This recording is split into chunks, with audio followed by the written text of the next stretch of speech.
USC begins spring football practice tomorrow because it's never too early to hold your breath on defense.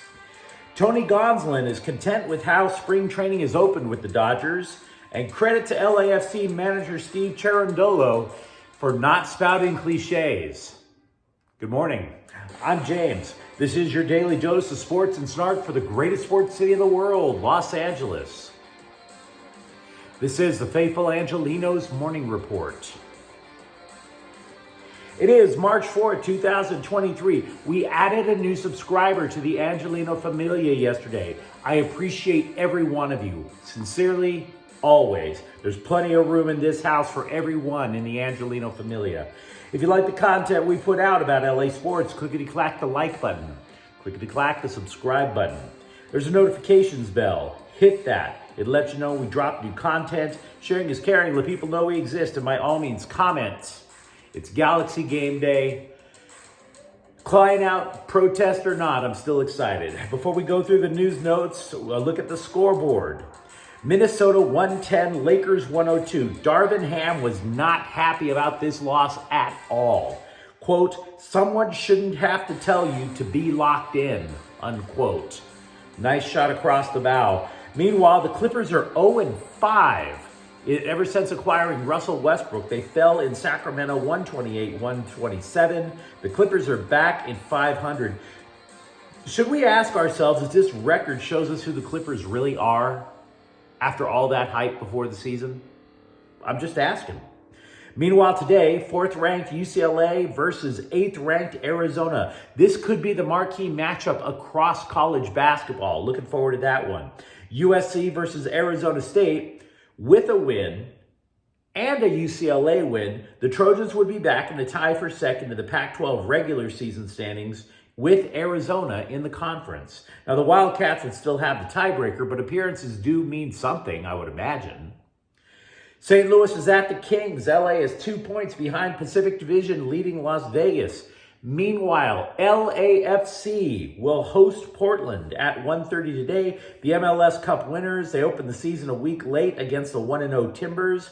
Galaxy, meanwhile, they are at FC Dallas at a match at 5:30. Dallas has won its last 6 home matches against the Galaxy. But let's start off with the Trojans. What do you say? Spring practice is going to begin on Sunday.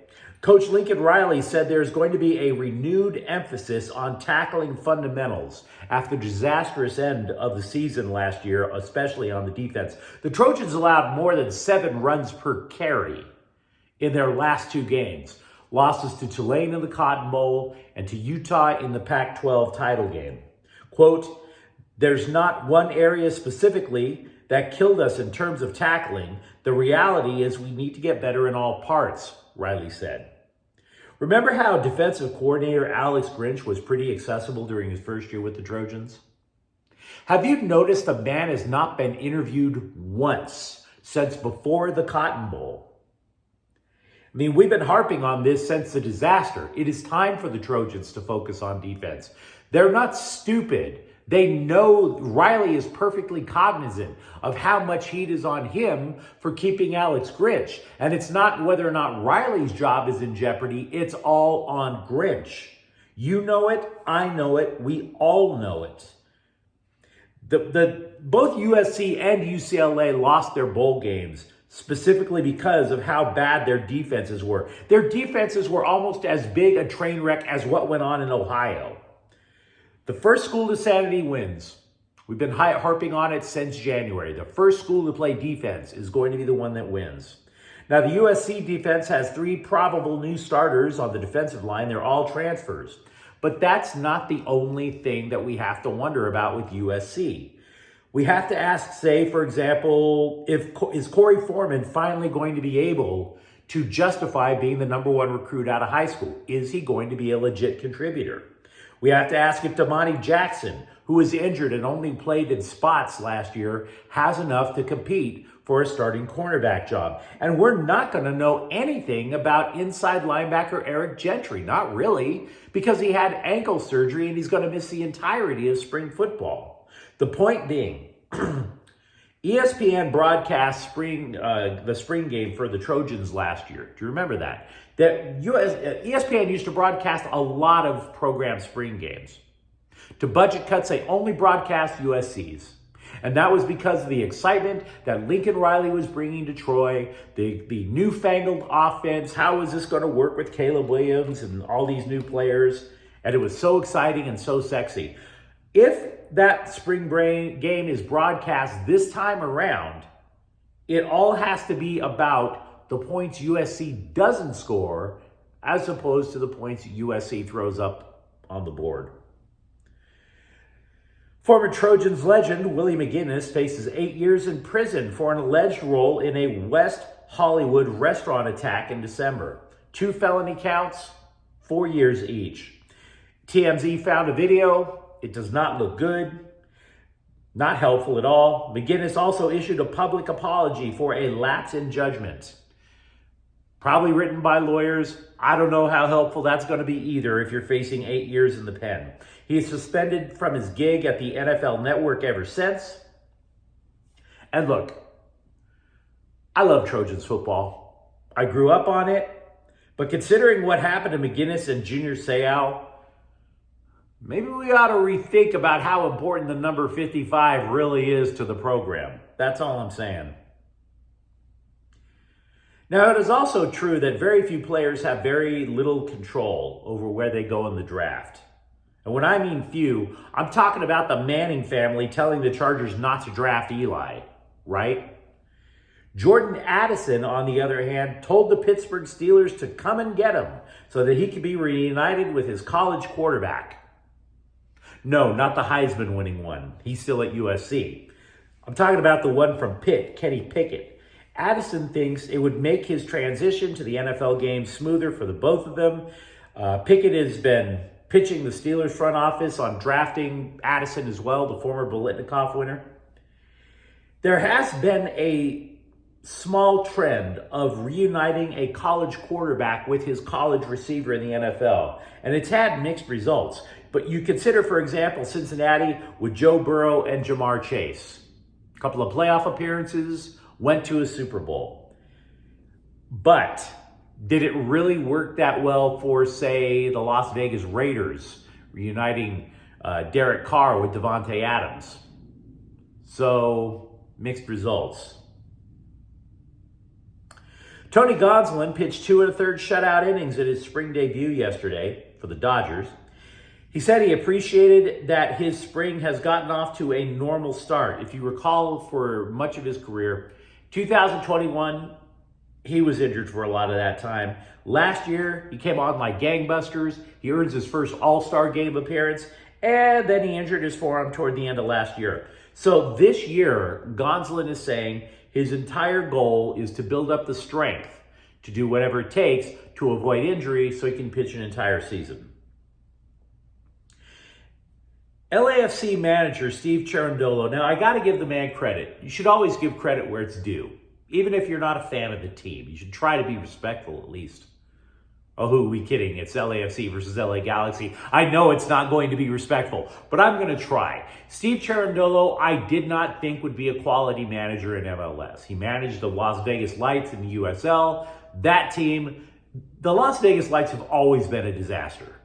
But Cherundolo comes to LAFC, they win MLS Cup. So this time around, he is being respectful of the reporters, the fans, basically not throwing out cliches. There is no talk in the LAFC locker room about us against the world. There is no talk about, oh, nobody believes in us outside of the locker room. And honestly, I totally respect that. I do. I get sick of cliches. Instead, what Cherundolo is saying is, quote, that to me is as much a greater challenge than just using reverse psychology to try to motivate the group, which they don't need. This group is still hungry. Since day one of the preseason, everybody's been pretty keen on getting out and playing, and the preseason has gone fairly well. Performance has been pretty good, unquote. In other words, Cherundolo is saying, look, we're going to be professionals on the pitch and off the pitch. LAFC is ready to defend its cup. Simple, to the point. not relying on cliches. I can respect it. Now, by the way, LAFC going into this season is not as deep as last year's team. We've been following LAFC and the LA Galaxy during the offseason. That midfield for LAFC is paper thin. I believe the back line has a little bit more depth. They've lost a couple of people who were strikers, but I think their offense is not the issue. I think it's going to be the midline. That lack of depth is going to get stressed.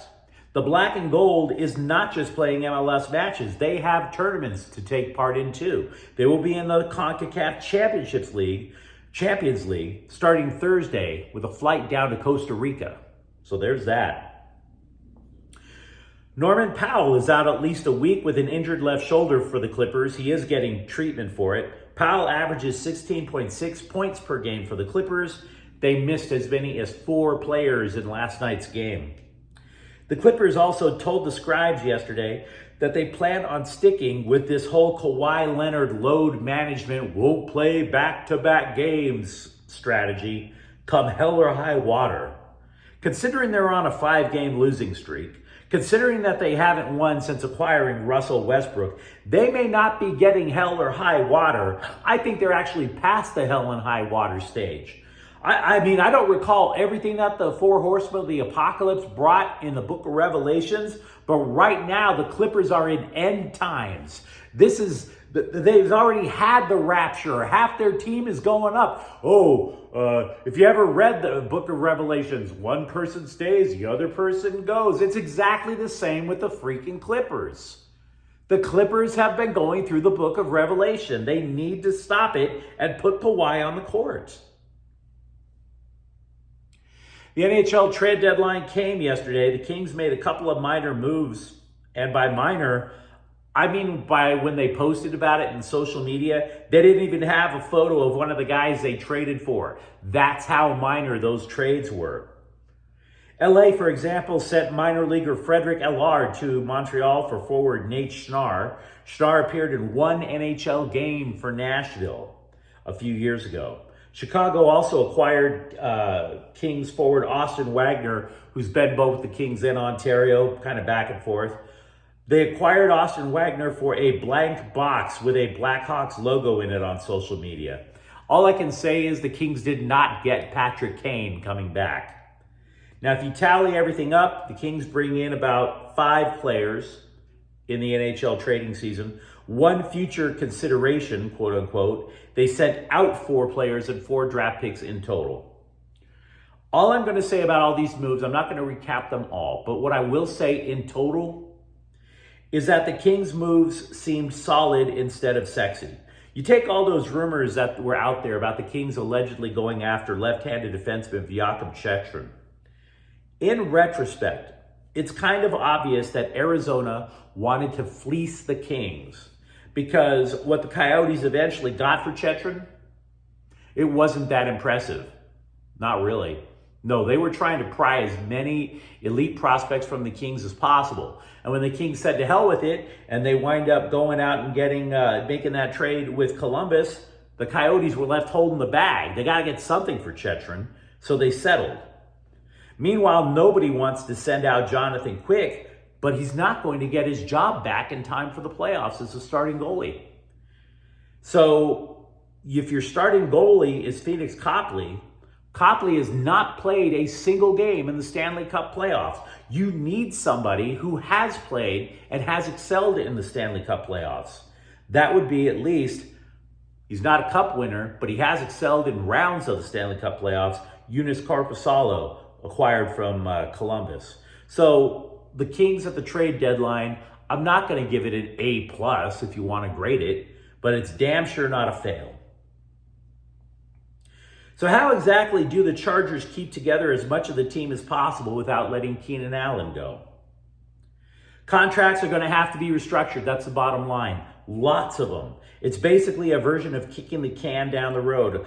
But a bunch of online nerds who crunch numbers suggested that a combination of reworking the contracts for edge rushers Joey Bosa, Khalil Mack, center Corey Linsley, plus cutting guard Matt Filer and tight end Gerald Everett could theoretically clear as much as $43 million in space under the salary cap.